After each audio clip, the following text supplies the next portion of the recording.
2026వ సంవత్సరం జనవరి 1 నుంచి డిసెంబర్ 31వ తేదీ వరకు సంపూర్ణ జాతకాలు ద్వాదశ రాశుల వారందరికీ కూడా ఏ విధంగా ఉన్నాయో మీ ప్రొఫెసర్ డాక్టర్ ముల్లపూడి సత్యనారాయణమూర్తిని వరల్డ్ నెంబర్ 1 ఆస్ట్రాలజర్ని చెప్తున్నాను. ముందుగా వసుదేవసుతం దేవం కంసచాణూరపర్దనం దేవకీ పరమానందం కృష్ణం వందే జగద్గురుం శ్రీ రాధాకృష్ణాభ్యాం నమః. అర్జునం వందే జగదేక వీరం.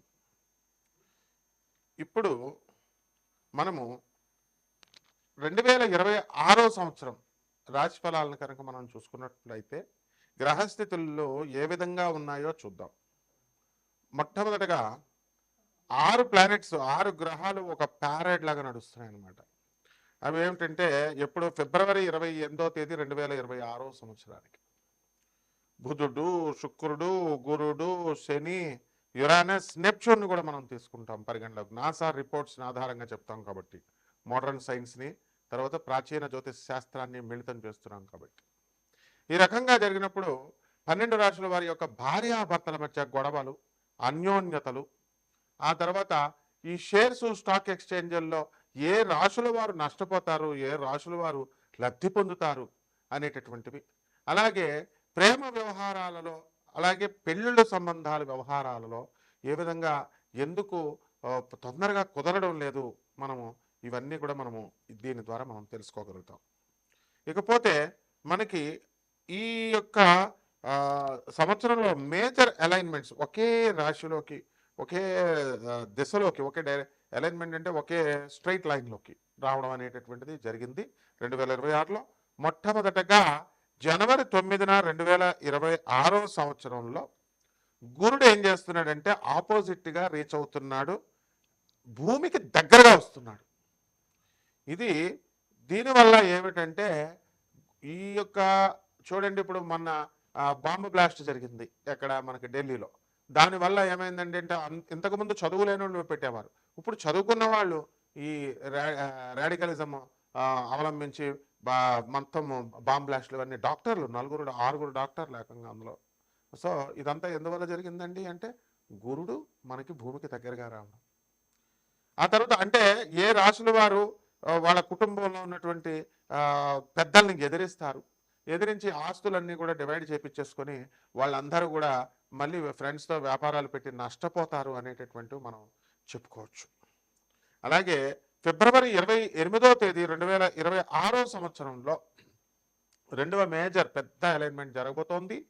ఇది ఏమవుతుందండి అంటే ఫిబ్రవరి 28న మనకి బుధ, శుక్ర, గురు, శని, యురానస్, నెప్ట్యూన్ ఈవినింగ్ స్కైలో మనం చూడగలుగుతాము.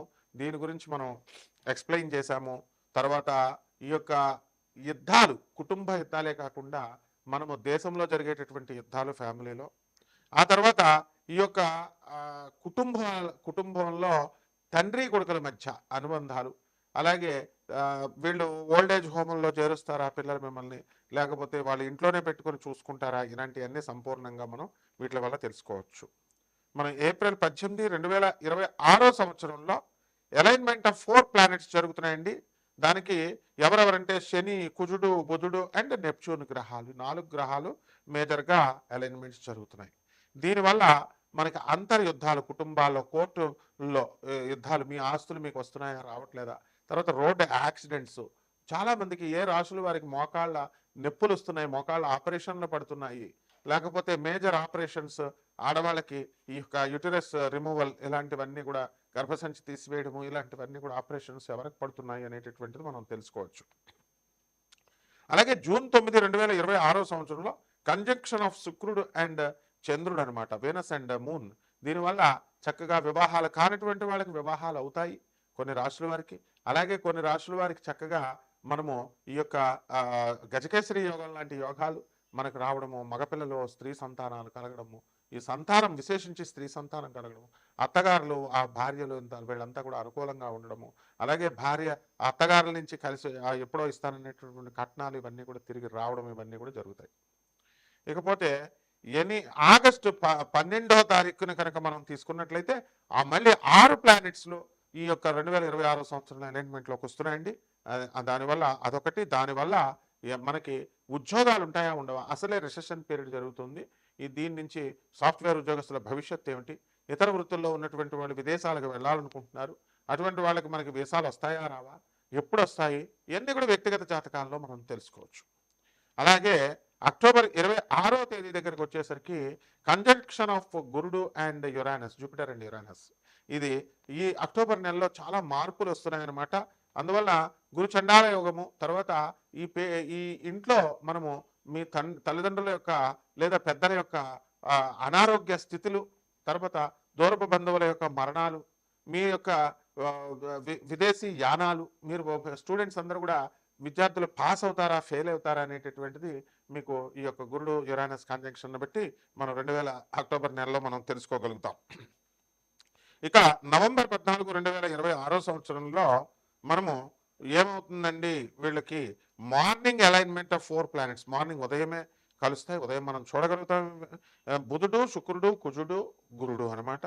దీనివల్ల మనకి మీ కొన్ని ఈ యొక్క వెన్నుముక సంబంధించి L4, L5 అంటాం కదా, ఇలాంటి ఎముకల ఎన్లార్జ్మెంట్స్, ఇంటెస్టైన్ ఇన్ఫ్లమేషన్స్ వ్యాధులు, మోచెప్పల మార్పిళ్ళు, అలాగే మోకాల నొప్పులకి ఇంజక్షన్లు ఇస్తే సరిపోతుందా, ఇలాంటివన్నీ కూడా మనము తెలుసుకోవచ్చు. కుంభరాశి, ఈ కుంభరాశి వారికి అందరికీ కూడా ఏలినాటి శని జరుగుతుంది. అందువలన ఆదాయాలు కనుక మనం చూసుకున్నట్లయితే ఆదాయాలు బ్రహ్మాండంగా పెరగడం అనేటటువంటివి జరుగుతాయి. అదేవిధంగా కఠినంగా మాట్లాడటము ఇలాంటివన్నీ కూడా చేస్తూ ఉంటారు. కఠిన పదజాలంతో మాట్లాడటం వల్ల మీరు యథార్థంగా నిజాయితీగా ఉన్నప్పటికీ కూడా మిమ్మల్ని ఎవరు కూడా సరిగ్గా అర్థం చేసుకోరు. అదేవిధంగా ఈ యొక్క ఏలినాటి శని ప్రభావంలో ఉన్నారు కాబట్టి మీ మనసంతా కూడా స్థిరంగా ఉండదు, ఏదో ఒకటి నిర్ణయాలు తీసుకోవాలనేటటువంటి తొందరపాటు స్టెప్స్ వేస్తూ ఉంటారు. అలాగే ఈ యొక్క కుంభరాశి వారికి అందరికీ కూడా ఆదాయాలు బ్రహ్మాండంగా పెరుగుతాయి. మరి గురుడు మనకి పంచమ స్థితిగతుడై ఉన్నాడు. ఆ తర్వాత చక్కగా మనకి 11 మార్చిన గురుడు మళ్ళీ మిథున రాశిలోకి రావడం ద్వారా, డైరెక్ట్ అయి ఉండడం ద్వారా మీకు అక్కడి నుంచి బ్రహ్మాండంగా ఉంటుంది. 2 జూన్ తర్వాత ఖర్చులు బాగా పెరుగుతాయి. 31 అక్టోబర్ తర్వాత ఇంకా గురుడు సింహరాశిలోకి వస్తాడు కాబట్టి అధికమైనటువంటి ఖర్చు అనేటటువంటిది జరుగుతుంది. కాబట్టి భార్యాభర్తల మధ్య ఇంతవరకు వితండ వాదాలు చేసుకుంటూ ఉన్నటువంటి వాళ్ళందరూ కూడా వాళ్ళు ఆ గొడవలన్నింటి నుంచి బయటకు వచ్చేసి బ్రహ్మాండంగా ప్రశాంతమైనటువంటి జీవితం గడుపుతారు. అప్పుడు దాకా ఈ యొక్క కుంభరాశి వారు ఎవరికైతే బాధపడుతూ ఉన్నారో, ఏమండి పనులు రావడం లేదండి, ఉద్యోగాలు రావడం లేదండి అని బాధపడేటటువంటి వాళ్ళకందరికీ కూడా పనులన్నీ కూడా వచ్చేసి ఆల్రెడీ మీరు సుఖ సంతోషాలతో ఉండడం జరిగింది. అయితే ఇంక ముందు కూడా ఈ యొక్క కుంభరాశి వారికి అందరికీ కూడా అధికమైనటువంటి ఫలసాయం రావడం, రైతులకి అలాగే పనిచేసేటటువంటి వాళ్ళందరికీ కూడా డబ్బులు బాగా రావడం అనేటటువంటిది జరుగుతాయి. అలాగే ఎవరైతే బిజినెస్ పర్సన్స్ ఉన్నారో ఇంటీరియర్ డెకరేషన్, తర్వాత ఇలాగా కార్పెంటరీ వర్క్, ఆ తర్వాత ఈ సిమెంట్ వ్యాపారం చేసేటటువంటి మేస్త్రులు కూడా బ్రహ్మాండంగా సాధించడం అనేటటువంటిది జరుగుతుంది. ఇక ఈ రాశి వారికి విద్యార్థులు ఎవరైతే ఉన్నారో అటువంటి వారందరూ కూడా విద్యార్థులకు పెళ్ళిళ్ళు అవ్వడం జరుగుతుంది, విద్యార్థులకు ఉద్యోగాలు రావడం జరుగుతుంది. అలాగే విద్యార్థులు లవ్ మ్యారేజెస్లో బ్రహ్మాండంగా సక్సెస్ఫుల్గా ఉండడం అనేటటువంటిది జరుగుతుంది. కాబట్టి ఎవరైతే ఇల్లు లేనటువంటి వాళ్ళు ఇల్లు కొనాలనుకుంటున్నారో వాళ్ళు ఇల్లు కొనగలుగుతారు. ఏమంటే మేము అప్పుల బాధల్లో ఉన్నామండి అని బాధపడుతున్నటువంటి వాళ్ళందరూ కూడా మేము అప్పుల బాధలు ఎగిరిపోవడానికి అవకాశాలు ఉన్నాయి. ఎంతో ప్రయాసపడితే తప్ప ఏ పని కూడా జరగదు అనేటటువంటి నగ్న సత్యాన్ని మీరు తెలుసుకోగలుగుతారు. కాబట్టి ఈ యొక్క రాశి వారికి విద్యార్థులకి ఆడపిల్లలకి ఉద్యోగాలు రావడం అనేటటువంటిది ఎక్కువగా జరుగుతుంది. అక్రమ సంబంధాలు ఉన్నటువంటి వాళ్ళు ఎవరైతే ఉన్నారో వాళ్ళ అక్రమ సంబంధాలను వదిలేసుకునే దిశలో మీరు వెళ్ళడం అనేటటువంటిది జరుగుతుంది. అండ్ మీరు కనుక వదలకపోతే నవంబర్ 25వ తారీఖున నిర్దాక్షిణ్యంగా మీ కౌంటర్ పార్ట్స్ ఎవరున్నారు, మీ భార్యలు ఆ విషయాలు తెలుసుకుని మిమ్మల్ని వదిలివేయడం అనేటటువంటిది జరుగుతుంది. కాబట్టి మీ క్యారెక్టర్ అనేటటువంటిది చాలా అవసరము. ఇక్కడ క్యారెక్టర్ అసాసినేషన్ చేయకూడదు, అధర్మ మార్గాన్ని వెళ్ళకూడదు, మీకు ఆ హక్కు లేదు. కాబట్టి ఈ విధంగా ఈ యొక్క కుంభరాశి వారికి అందరికీ కూడా అప్పుడు మాత్రమే శనీశ్వరుడు మిమ్మల్ని అనుగ్రహించడం అనేటటువంటిది జరుగుతుంది. ఇక పరిహారాల దగ్గరికి వచ్చేసరికి ఏలినాటి శని కాబట్టి శని జపం చేయండి, శని స్తోత్రాలు చదవండి, శనికి కిలోంపావు నల్ల నువ్వుల్ని నల్లని వస్త్రాన్ని ఇచ్చి పేద బ్రాహ్మణుడికి శనివారం నాడు ఉదయం 8 గంటలకి దానం చేసుకోండి. దశ మహావిద్యల్లో ఒకటైనటువంటి మహాకాళి అమ్మవారి యొక్క హోమాన్ని మీరు చేసుకోండి మీ ఇంట్లో. అలాగే ఈ యొక్క మహాకాళి మంత్ర జపాన్ని, అనుష్ఠానాన్ని ఓం శనీశ్వరాయ నమః అంటూ మీరు చేసుకోవడం ద్వారా బ్రహ్మాండంగా ఉంటుంది. అలాగే రావి చెట్టు చుట్టూ తిరగండి. రావి చెట్టు ప్రదక్షిణాలు చేస్తాం, రాహవే నమః అంటూ చేయండి. కేతువు కోసం మీరు ధూమావతి అమ్మవారి యొక్క మంత్ర సాధన చేయండి. అలాగే ఈ యొక్క రాహుకి ఓం హ్రీం దుర్గాయ నమః అంటూ మీరు మంత్ర జపం, కుంకుమార్చన ఇవన్నీ చేసుకోవడం ద్వారా బ్రహ్మాండంగా ఉంటుంది. శుభమస్తు.